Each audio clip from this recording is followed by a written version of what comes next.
Assalamualaikum and a very good morning to the panel of judges. My name is Muhammad Nur Alman Shah bin Abdullah from SMK Rancha and most of my friends and teachers call me Man or just Alman. A little sneak peek about my schooling period. In high school, I've accomplished 93% on my English test and got the best subject award for it. While my curriculum achievement, I've represented my school in a cultural dancing competition called Tasim in my state, which is Federal Territory of Labuan. So, without further ado, let's move on to the real deal, which is my book review entitled I Am Malala by Malala Yousafzai and was co-written by Christina Lam. This book was published on 8th of October 2013 by Little Brown and Company in the United States. This book consists 310 pages and it's about the girl who stood up for education and was shot by the Taliban, which sounds very much interesting. So, to make this easier, I will divide my reviews into 5 parts. The first one is before the Taliban intrusion, the second one is about the Valley of Death, the third one is where it gets interesting, the third one is about where 3 is the magical number which involves 3 girls and 3 bullets, followed by Between Life and Death, and lastly is about a second life, or rather a second chance. So, let's go deep into the story, shall we? Malala was named after Malala of Maiwan, and her parents' names are Ziauddin and Tolprekai, while her brothers' names are Atal and Kushal. Her father was a very big believer in education that should be provided to all children, including women, where all should have the same amount of equal of education. So that's why he opened the Kushal school with a partner named Naim, but Naim later left due to financial difficulties, and then he found a new partner named Hidayatullah, with whom the school started to make profits, and Malala grew up in an environment where she was encouraged to educate herself. So, let's get going to the second part. In 2006, Fazal Hayat, more commonly known by Maulana Fazlullah, began a popular Radio Mula broadcast which initially advised on such matters as ritual purification and drug abstinence, but progressed into the condemnation of dancing and singing. And the worst part is the instruction on women to staying in their own homes. They would make something very loosely from the Quran and or even completely make their own agenda or manifest using Allah's name.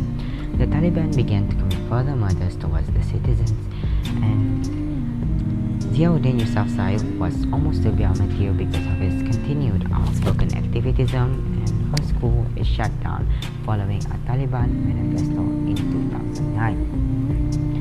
By August 2009, the army has fought off the Taliban in Swat Valley and the Yousafzai family returns.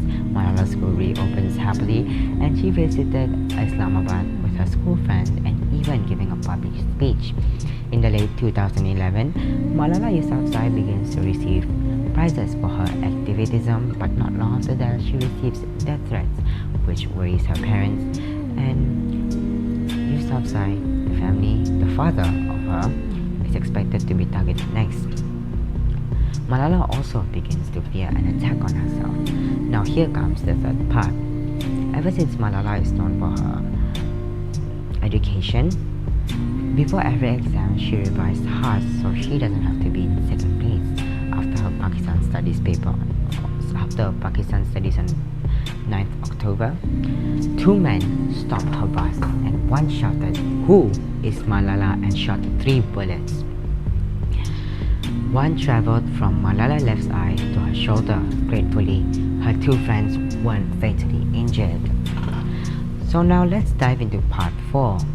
Malala was taken to a hospital in England to receive proper treatment by many doctors. Her family was discouraged because they cannot come for not having any passport except for her father Ziauddin, but he refuses to come because he's worried about his family's safety, and he's sure that Malala will be safe because she has been brought to England, which was far from the Taliban.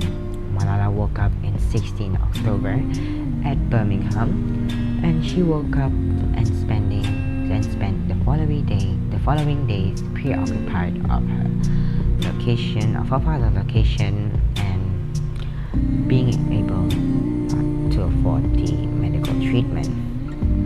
Her family finally arrived on 25th October. In part 5, the second lifetime comes and Malala lives in Birmingham activism, so she can be known not as the girl who was shot by the Taliban, but as the girl who fought for education. This book has a lot of benefits for the reader. People realize the value of education in this world. Imagine this. We were able to study, but we took it for granted while other people are fighting for it. So, all I can say is, what I've learned is that education is so much important regardless age, religion, or genders. And the woman should not underestimate women's contribution to the field of education, because a lot of women has proven that they also can be a leader, not just men. So that's a wrap. Thank you for listening.